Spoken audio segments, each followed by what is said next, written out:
Buenas noches compañeros, buenas noches ingenieros. Nosotros somos el grupo número 6 y el tema que nos tocó a nosotros es obtención de oxígeno y nitrógeno a partir del aire. Los integrantes son el compañero Fernando Bravo, la compañera María Belén Cantos, el compañero Andrés Mejía y quien le habla Javier Conforme. A continuación vamos a hacer una pequeña explicación sobre cómo funciona nuestra maqueta virtual, a cargo de la compañera María Belén. Obtención de oxígeno y nitrógeno a partir del aire. Por favor, avanza.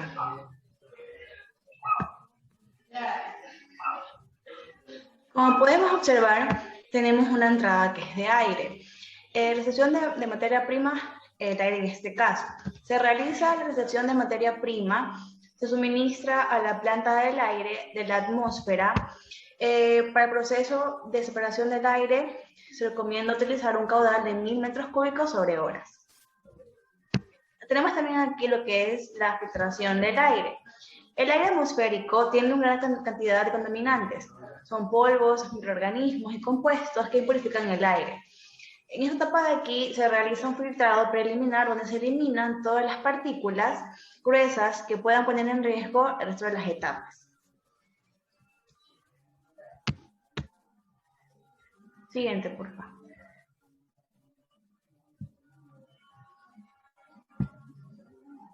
Podemos ver aquí que tenemos el enfriamiento y compresión. El aire atmosférico es comprimido hasta una presión aproximada de 5 bar.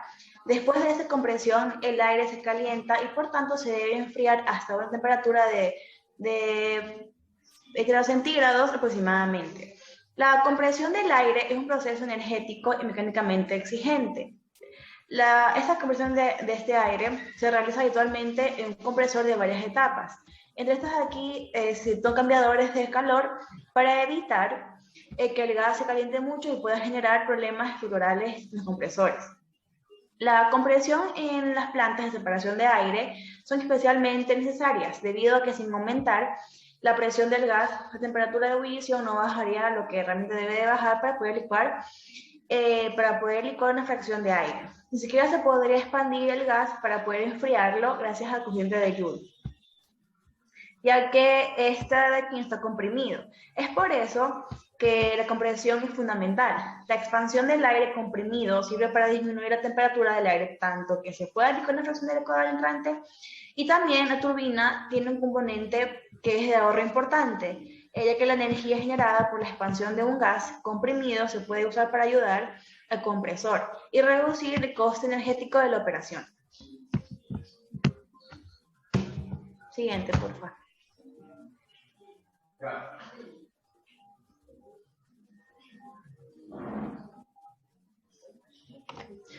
Aquí podemos observar que está también lo que es el compresor. El compresor es una máquina cuyo trabajo consiste en incrementar la presión de un fluido. Al contrario que otro tipo de máquinas, este que es el compresor eleva la presión de fluidos compresibles como el aire y todo tipo de gases. Como ya sabemos, todos los compresores incrementan la presión de un gas, pero no hacen de la misma forma. Hay tipos de compresores que dependen de su diseño. Los más conocidos son los compresores de pistón, tornillo, paletas, lóbulos o émbolos rotativos, scroll y también bombas de vacío. También están lo que son centrífugos axiales y centrífugos radiales. También podemos observar que tenemos la purificación. Esta etapa de aquí consiste esencialmente en eliminar el aire comprimido, aquello contaminante que harán difícil y a veces hasta imposible una operación normal del proceso de separación. Entre las variadas técnicas de purificación del aire, las más importantes son por medios de químicos, solidificación, contaminantes y absorción. Los compuestos que deben ser eliminados en las plantas de separación de aire mediante absorción son vapor de agua y CO. Como se alcanza temperaturas criogénicas de hasta 100 grados centígrados, el agua y el óxido de carbono pueden solidificar y poner en riesgo toda la planta y su seguridad, porque esto de aquí impacta compresores y las bombas. Tenemos también lo que son los hidrocarburos. En algunas de las corrientes de la planta se obtiene oxígeno de pureza extremadamente alta, el cual es un comburente perfecto. Una mezcla de oxígeno de pureza e hidrocarburos puede provocar o incluso una deflagración. Bien, continuando con la exposición sobre el funcionamiento de nuestra planta de obtención de oxígeno, tenemos una parte que es súper importante, tanto en el balance de energía como en el balance de materia, que es el intercambiador de calor. Si bien es cierto, este intercambiador de calor es un proceso súper clave. Gracias a este proceso se puede ver la transferencia de calor necesaria en las distintas corrientes que pueden llevar a licuar los gases a cuyas temperaturas que tienen que ser criogénicas. Como tenemos en esta planta, los intercambiadores de calor son equipos que permiten ceder el calor entre dos o más corrientes, pero a su vez también permiten que las dos corrientes no se puedan mezclar. La transferencia de calor entre el intercambiador de calor se produce por convección en cada fluido y por conducción a través de la pared que los puede separar del uno del otro.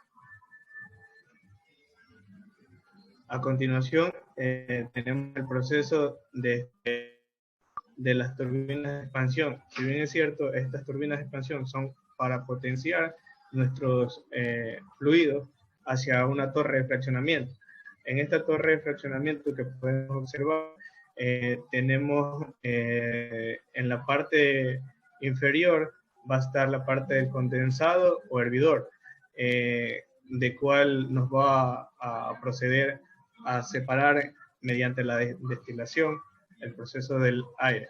Y en la parte alta de la columna tenemos la columna de baja presión. Ya en esta parte, en esta torre de fraccionamiento, como lo hemos subdividido en dos partes, de acuerdo a las temperaturas establecidas, la columna de baja presión o el condensador hervidor, en esta parte inferior es donde nosotros va a pasar una vez más a un intercambiador de calor. En este intercambiador de calor va a cumplir también una función súper importante, la cual es enfriar más el aire hasta llegar a un punto de ebullición para así sustraer las moléculas de oxígeno y de nitrógeno. Y una vez que pase por este proceso, pasamos a lo que es nuestro tanque de almacenamiento y obtención de oxígeno. Ya. En este tanque nosotros vamos a proceder a almacenar todo nuestro producto, como la compañera lo mencionó al principio, iban a ingresar 1000 metros cúbicos, la cual en las distintas etapas del proceso van a ver y nos vamos a encontrar con algunas pérdidas, de acuerdo a lo establecido por el proceso y de acuerdo a lo establecido en los cálculos anteriores de balance de materia. Bien, nosotros para nuestro proceso hemos decidido que el embotellamiento van a ser en bombonas de 3.4 kilogramos y que van a obtener un volumen de 4.5 litros. Ya, estas van a estar sometidas a una presión de 139 bar. En la otra parte que estábamos observando de la torre de fraccionamiento, no nos olvidemos que en la columna de baja presión teníamos lo que es la obtención de nitrógeno. Ya, esa es la otra parte de nuestro proceso, en donde también de la misma manera vamos a obtener el nitrógeno en una menor proporción. Y asimismo también lo decidimos almacenar en bombonas de 3.4 kilogramos con un volumen de 4.0 litros y van a estar sometidas a una presión de 139 bar. Bien, esto es con lo que respecta a nuestra planta de obtención de nitrógeno y oxígeno a partir del aire que vendría a ser nuestra materia prima. A continuación vamos con los cálculos por los compañeros. Continuando con la exposición, vamos a hablar sobre un poco del balance de materia. Como ya sabemos, este proyecto está realizado mediante un separador de aire en el proceso para separar aire. Esto es con la finalidad de tener en nuestro ambiente el oxígeno y el nitrógeno para el uso comercial e industrial. El proceso de un separador de aire lo vamos a obtener por el balance de materia. Se basa en, como lo vemos aquí, en el aire atmosférico y vamos a suponer de un flujo de aire de 1000 metros cúbicos sobre hora en el compresor. Para hacer el balance de materia de un compresor, vamos a decir como el aire que entre el compresor atmosférico, retrocede un poquito atrás.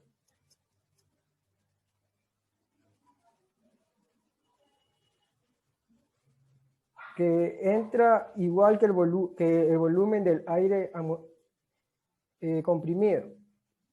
Eso sería el balance de materia del compresor. Este proceso es un poco sencillo, porque el funcionamiento del control para el aire, lo único que hace este equipo va a ser de comprimir. Entonces, por ende, vamos a suponer que el flujo de aire va a entrar a 1000 metros cúbicos sobre hora. Luego viene lo que es la parte de almacenamiento, que es el siguiente paso que vamos a tener como ingreso el flujo de aire, que ya se había determinado anteriormente, que son los 1000 metros cúbicos sobre hora. Aquí en este caso vamos a suponer también lo que es una presión de 100 psi. Esa va a ser la presión con la que el compresor va a salir el aire sobre el compresor. Entonces el volumen que va a tener el aire comprimido para que soporte estas dos condiciones va a ser igual a 3800 metros cúbicos. En la otra parte vamos a tener lo que es el balance de materia, el balance de energía, perdón.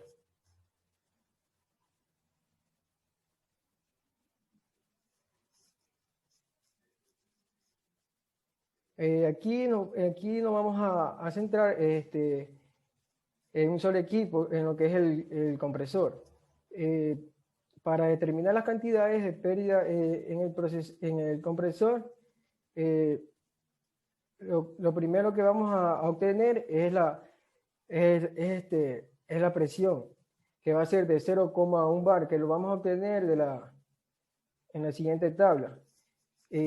Que esta tabla ya está estandarizada y vamos a coger lo que es la caída de presión total e instalación de tubería fija.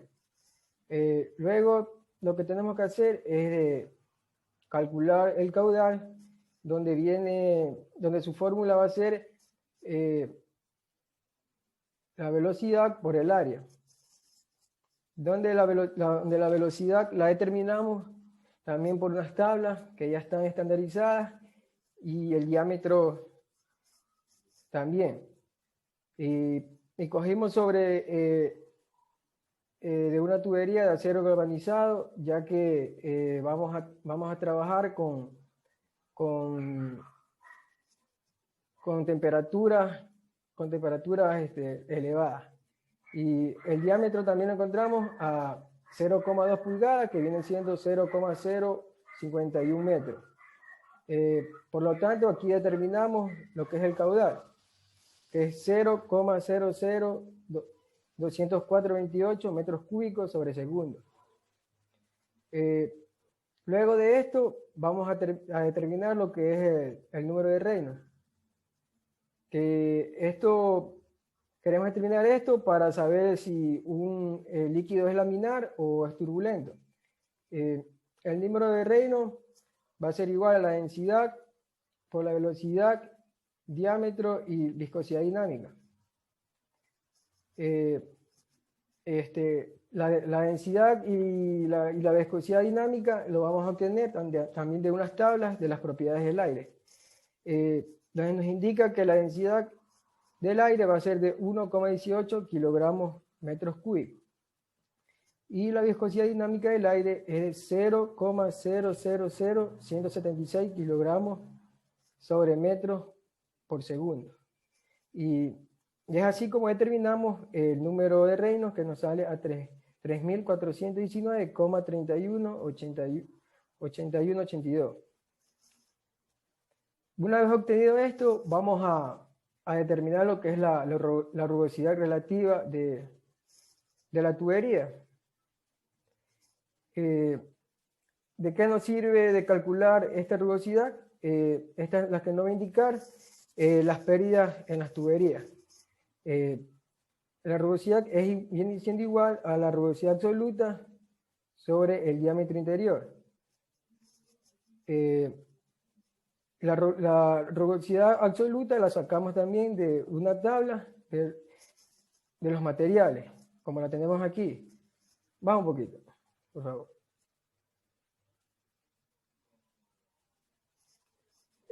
Aquí, como estamos utilizando acero galvanizado, nos vamos directamente donde está 0,06 a 0,24. Y aquí cogemos lo que es la mayor expresión. Esa va a ser nuestro valor de rugosidad absoluta.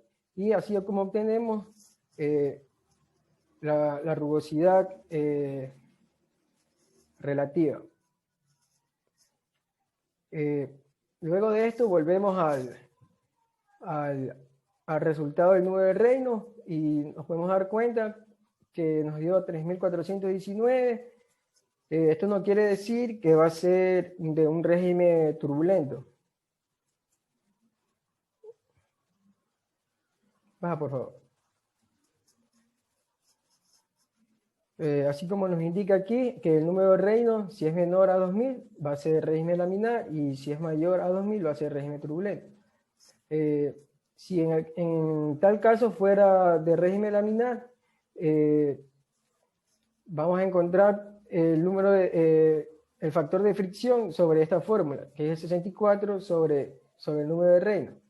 Como en este caso fue régimen turbulento, el factor de fricción lo vamos a determinar mediante esta gráfica sobre el diagrama de Moody.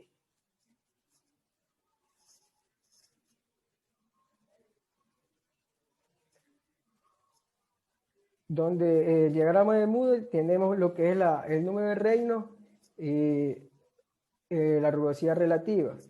Y ahí es como vamos a obtener el valor del factor de fricción, que nos va a salir a 0,71. Luego de esto vamos a calcular la pérdida de carga en el sistema, que se va a expresar con la siguiente ecuación, que la variación de carga va a ser igual al factor de fricción, que ya lo hemos calculado mediante la tabla, por la longitud sobre diámetro, por la velocidad al cuadrado sobre 2 gravedad. La longitud del tramo de la tubería en el sistema va a ser de 10 metros. Y la pérdida de carga va a ser de 709,560 metros de columnas de aire. Esto lo obtuvimos mediante la fórmula de pérdida de carga. Eso es lo que vamos a obtener. Y nos va a salir un valor de 69,56 bar, que esto nos sirve para determinar la potencia del compresor. Luego viene lo que es el dimensionamiento, que lo va a explicar mi compañero. Bien, ahora vamos a explicar un poco sobre el dimensionamiento. Como sabemos, el dimensionamiento de equipos se lo hace a todos los equipos relevantes del proceso. Y lo hemos hecho y lo hemos plasmado en esta hoja de Excel, pero para esta explicación nos vamos a centrar en lo que es el compresor. Puedes bajar un poquito hasta donde es el compresor.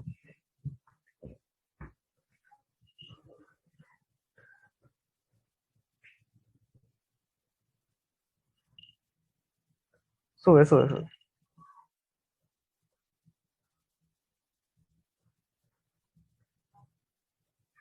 Ya está ahí. Eh, bien, el dimensionamiento del compresor no es nada más que calcular la potencia del compresor. ¿Por qué? Porque cuando vamos a adquirir un compresor en el mercado, nos fijamos básicamente en la potencia. Ejemplos, un HP, 5 HP, dependiendo de la necesidad de cada persona o de cada empresa. Eh, entonces, el dato de la potencia siempre es primordial al momento de dimensionar, en este caso, los compresores. Eh, para ello, para calcular la potencia, vamos a utilizar eh, el diagrama que tenemos aquí, que es un diagrama TS, temperatura-entropía.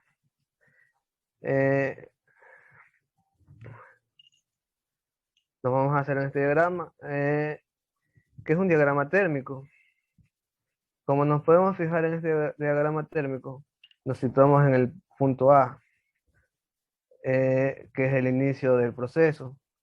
Una vez situado en el punto A, podemos ver que una vez que se desplaza al punto B, existe una disminución de lo que es la entropía y se mantiene la temperatura igual.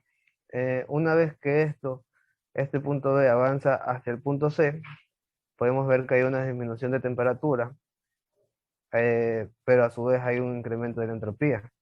Y aquí en este pasaje del B al punto C, hay lo que es un incremento en la compresión.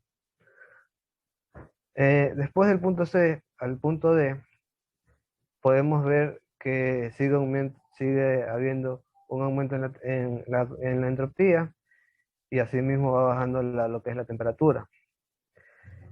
Ya del punto D al punto E ya se realiza lo que es una expansión.